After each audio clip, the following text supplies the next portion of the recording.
Sup guys, so I just woke up in Japan. Oh my god. But yeah, so basically I just woke up. Uh I didn't have much will to record yesterday because that plane ride, that 13-hour plane ride absolutely killed me. Like it was not even close. I was like thirsty, hungry. I was just on survival mode. I was like but yeah, so I'm in Japan. I'm staying in Asakusa right now. I'm gonna be editing my video tonight. So yeah, if you see this, you're watching. Then I edited my video that night. Complete lie again for me. This is technically my second day, but we're just gonna say day one because yesterday was like day zero. Because I just did not have any will to record my flight. So just need to get breakfast and I just need to yeah, get my day started. So today I'm planning to go to Akihabara and I want to explore Tokyo Tower and I want to visit Shimokitazawa today. I want to try a Denny's here. I know. I heard their Denny's is like really different from the one in the US, so I want to try it. But for now, I'm just going to get breakfast at whatever I find here. So, yeah, I just need to clean up my room, get my stuff packed for my adventure today. I'll see you when I get breakfast. So, I got ready, and look at this drip, guys. So drippy, right? Literally just gray shorts and a black shirt. The most basic outfit imaginable. So I headed out for my very first day in Japan, and since my hotel was directly near the Asakusa shrine, I decided to get some breakfast near the shrine. And the first restaurant I decided to eat at was a Denny's, not only because it was an American chain, but because every single slice of life anime has their version of a Denny's, and I just had to see it with my own eyes. So for this part and the next few parts, I was on call with my brother as I recorded using a screen recorder, and I didn't know that the app didn't record audio, so I'm just gonna have to voice over these few parts. I promise you, after this day, there will be less voiceovers and more audio from the location itself, but for now, I'm just gonna have to voice over it. So as I headed up the stairs, my heart palpitated as it was going to be my very first time ever using my basic Japanese in a real life situation. I've studied for many years before this, but I've never actually had to use it in a real life situation, so it was quite nerve-wracking. I walked through the door and the first thing I noticed was the register and how much different it was from the US. But my curiosity was short-lived as this lady in a white dress shirt greeted me with the irashaimase that you get when entering a restaurant. And I just locked in using all of my brain cells to say hitori de onegaishimasu, which basically means one person please. And the lady showed me to my table and seated me. The moment I sat down and realized that I survived my very first real situation with my basic Japanese, I was so giddy like a child receiving some candy. After celebrating, I went to observe my environment, and the first thing that appeared from my eye was the drink bar, the legendary drink bar. The next thing I noticed was the legendary tablet that every vlogger and their mother talks about. So I decided to order for breakfast a hambagu setto, which a hambagu is basically a burger but just the patty and the stuff on the side. Some people may say that is way too much for breakfast, but I was kind of starving since I didn't eat anything the night before because I was way too tired. But my god, the patty of the hambagu was so juicy and so good. Like, the patty itself rivals some of the best burger patties I've had in America. I also had some fresh bread, a side salad, some miso soup, and some coffee from the drink bar. A funny story about the drink bar is when I first went up there to get an iced coffee, I didn't know I had to get ice in the cup first. I thought the coffee machine would put ice and then the coffee into the cup. But thankfully this Japanese lady told me to get ice first in the cup and pointed at the ice machine, which should have been pretty obvious. But after that she pointed to something called gum syrup. My first thought went to Luffy, and I didn't want to have the taste of the gum fruit in my coffee. So I was like, no, but the lady insisted that I did. So I guess I had to at that point. If she's insisting that I take it, I did take it and got to my table and put in my coffee. Thankfully it didn't taste like toffee in my coffee, but was instead a sugary syrup, which I kind of liked better than sugar. So yeah. So after eating, I paid for my food and left the Denny's feeling proud that I survived my very first restaurant with my basic level of Japanese. After getting out of the Denny's, I headed to the Asakusa shrine area because it was just right there. The shrine area was really crowded, way too crowded for my likings. It felt like I was bumping into every other person as I tried to get past them.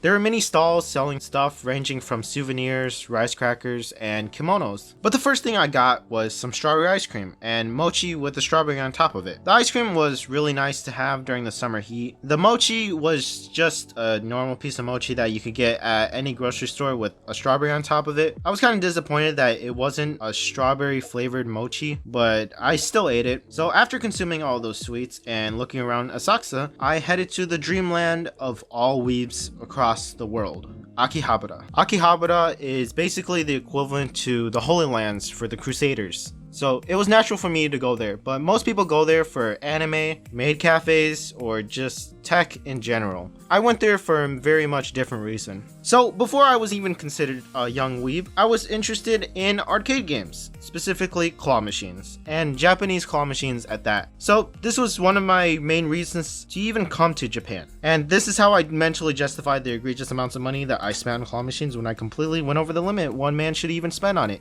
So yeah.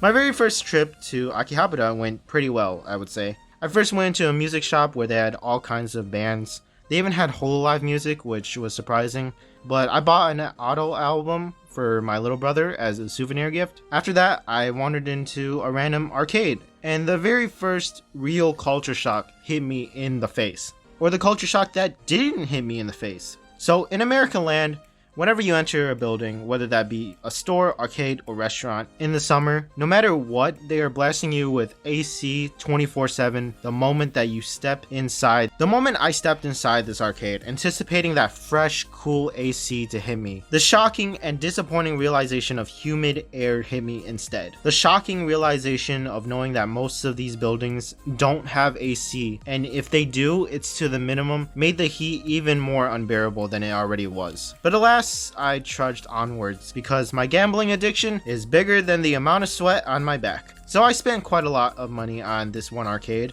10,000 yen, the equivalent of 60 USD on this one arcade. But I did win quite a lot, and I will show you to you at the end. Just saying, it was a lot of Bocchi merch. So after that, I was feeling quite hungry and wanted to eat at COCO Ichibanya, which sells Japanese curry with pork cutlets. The thing is, my phone died on me because I was trying to record my trip and also video call my family at the same time, which just drained my battery faster than I drained my wallet on arcade machines. But I eventually got to COCO Ichibanya after using my portable to get my phone on life support of 1%. And for this part, I actually have some audio I recorded while I was over there. So I'm in COCO Curry's, COCO Ichibanya. So I got my Coke. Yeah, so yeah, I'll catch you up when I get the food. Yo, I just got my food, so yeah, it looks pretty good. So gonna eat. I just got out of Ichibanya, COCO Ichibanya. Oh my god, like that's so good. And the curry was like kind of sweet-ish, but I added to it. And a level 3 is like the perfect amount of spice. I'm gonna head to Shimokitazawa now. And then I'm gonna head to Tokyo Tower after that, so yeah. Anyway, I'm gonna head there now. So I'll record during this train ride and stuff. So cue the montage. After eating, I headed to Shimokitazawa, which, if you didn't know, is the place where the legend, the GOAT of all anime, Bocchi the Rock, took place. Bocchi the Rock is one of my favorite anime of all time, so it was obvious I had to see the place for myself. It's the pilgrimage of all Bocchi fans around the world to make. This is for the ones who say Bocchi is me for real for real. Check out the video I made on it and why you should watch Bocchi if you haven't already. Anyway, heading there, I noticed how quiet the streets were, but also just how small they are compared to America land. I saw a street that can barely fit a single car, and yet it was a two-way street with people walking on it, which seems kind of like a safety hazard, but I'm not a city designer, so I don't know. So once I finally arrived to the location of Starry, which in real life is called Shelter, I spent a good hour looking for the place, not because my Google Maps was off, but because the location was so hidden that it would have made Gin from Hunter x Hunter hiding away from child support look like a breeze. I swear, I circled the building at least 6 or 7 times, and the only reason I found it was because I was thirsty and decided to get a drink from this vending machine. So when I got closer to the vending machine, lo and behold, Starry was directly behind it. I was so flabbergasted that I just stepped back, realizing how hidden this place was. I genuinely would have never found it if it wasn't for the summer heat. So for that, I thank you, summer heat, even though I don't like you. So after being astonished on how anyone would have found this place, it just felt really cool being there where Bocchi the Rock took place, but also kind of sad I couldn't go inside because I heard that the only way to get inside is through a local. Also, if you do go here to take the coveted Bocchi photos, try to be civil while taking the photos. Just take a few photos of the place and then just dip. The reason I'm saying this is because there was a sign outside of Starry saying not to cause a ruckus and that it was an amusement attraction. So after taking the coveted Bocchi photos, I got photos of the train station of Shimokitazawa. While I was at the train station, I needed the bathroom and saw posters of a Bocchi the Rock collab, which was quite fitting considering this is literally the place the anime took place at. So I approached the bathroom and to my utter surprise, I saw the gang and it wasn't my delusions taking over. Okay, maybe my delusions were kind of taking over, but I saw cardboard cutouts of my gang and decided to take a photo with them. Outside the bathroom, there were people waiting for other people to come out while I was taking the photo, and they kind of gave me a weird look, as if I was the weird one, but they truly were the weird ones for not catching this chance to take a photo with the GOAT herself, Bocchi.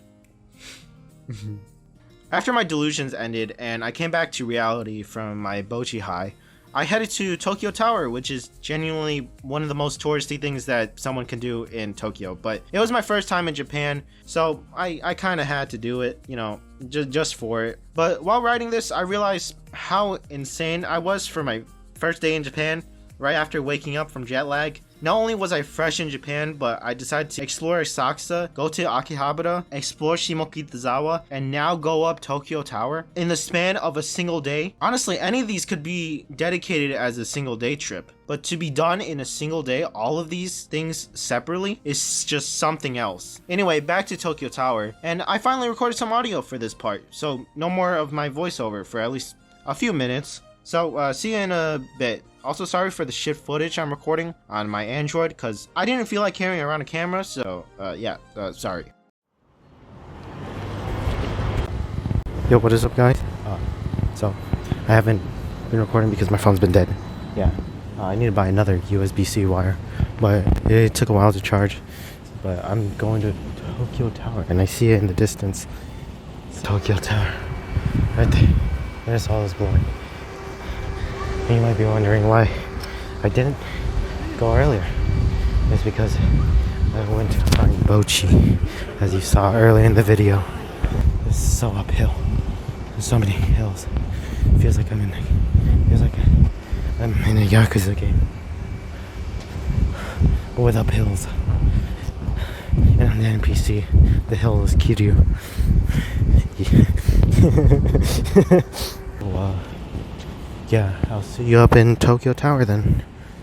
So I got into line and headed up to see the view from the top, since it was my very first time in Tokyo Tower, and the only reference point I had similar to this was from my home city, from the Sears Tower. I kind of expected a similar view of sorts with the view of the water and the coastline. When I went up to the window, I just saw concrete stretching for miles. I never saw a city like this. It felt like the city kept going for miles and miles on end. This made me realize just the scale of Tokyo. It can't even be compared to any city I've been to. The size and scope of it is so immense. When I saw other YouTubers calling Tokyo a concrete jungle, I always thought they were over-exaggerating to give effect, but they were really being honest about it. I was in awe of the scale of Tokyo and just how far it stretched out into the distance. Even though it was at night, it still felt an unending concrete jungle. So before I left, I ran into something very interesting. Yeah.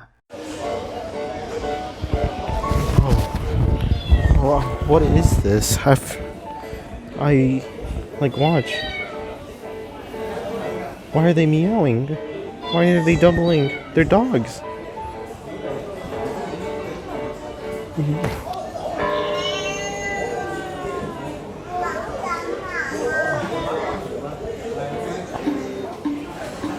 They have like these little guys that just like direct you to something. Like, does that not look weird? That he's staring at me. This fucker's staring at me. I don't know what to say. I'm surrounded by them. I don't know. I'm like, look, he's just staring at you. He's like staring at your soul. I am gonna get out of here. I'll be back. I mean, I will not be back, especially to this part. I'm actually. Yeah. Okay. Anyway, onward to this.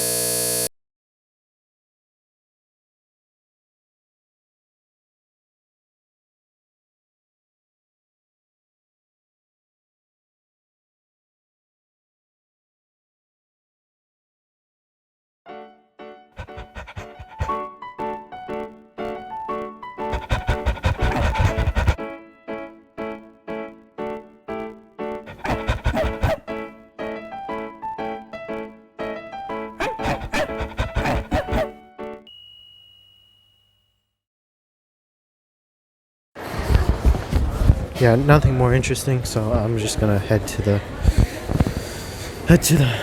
sushi place and then head to my hotel and then go to sleep, and then tomorrow we go to Tsukiji Market.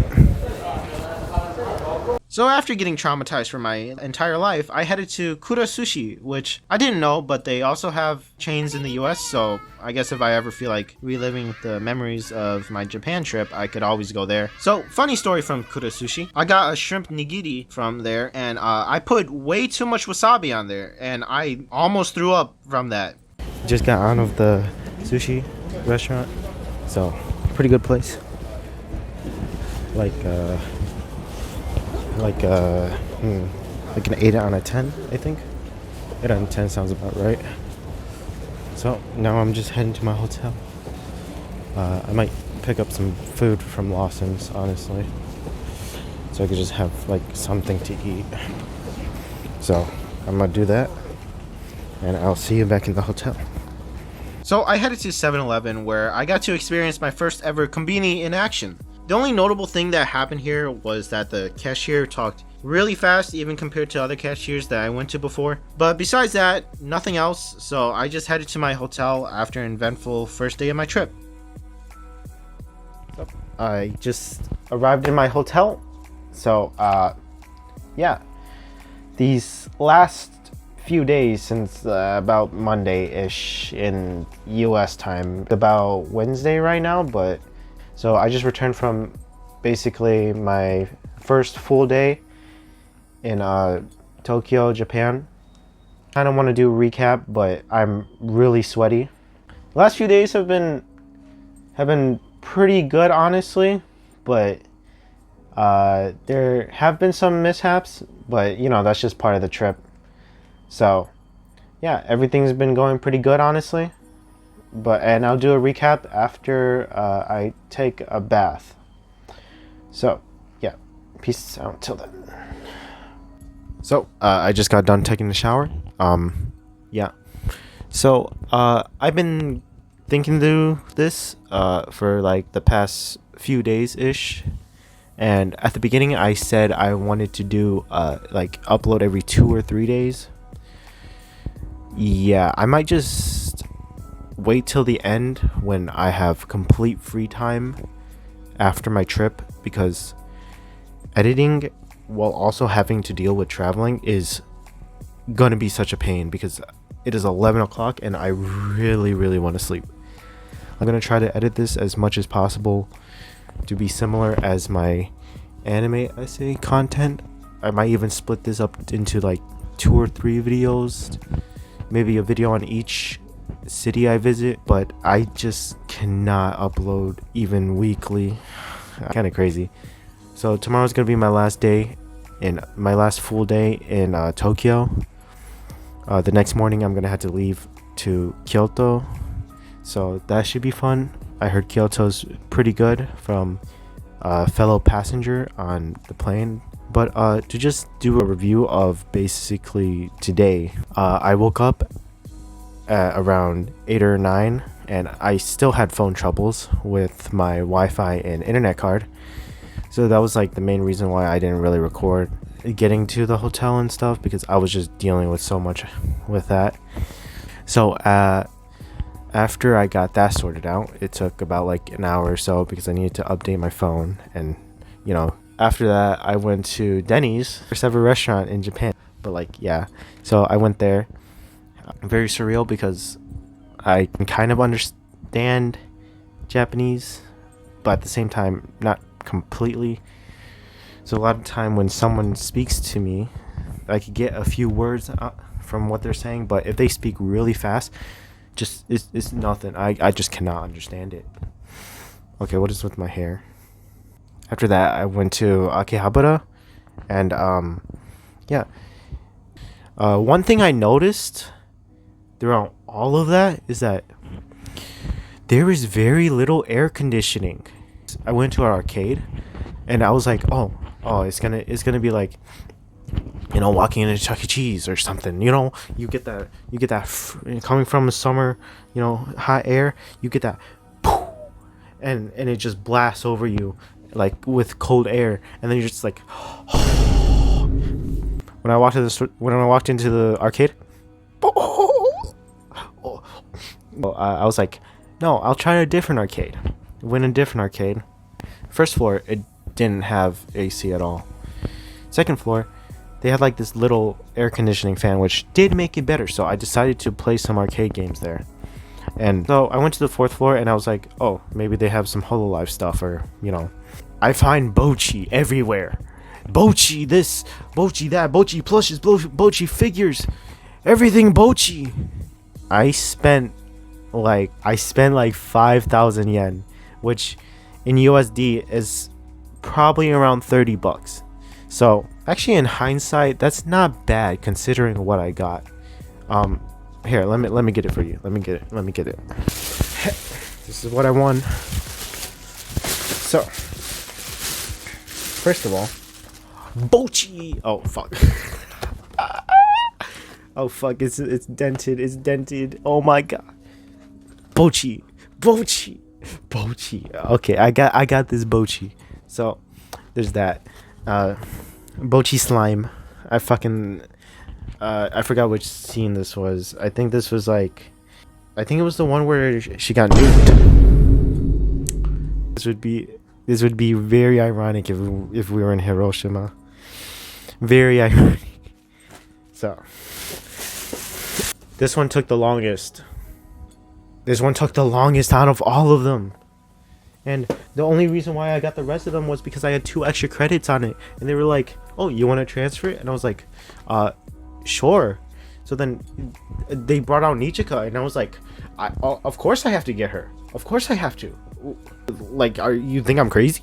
You think I'm crazy for not, like, if I didn't get her, I would be crazy. Like, she wouldn't exist. Like she exists to me IRL. Like, oh my god. So guess what? I got Nichika. Yeah, she's real now. You can't deny it. You can't deny that she's not real anymore. You can't deny that anymore. She's real right to me. Anyway, she's real. But this one took the least amount and is Rio in a dinosaur. Would it be inappropriate if I took her out? Man, jeez. I'm just kidding. It's just Rio. It's just Rio. You see that? She says like and subscribe, bitches. Anyway, I also got this candy. Bocchi the Rock. This was at a Family Mart that I bought it. So there's that.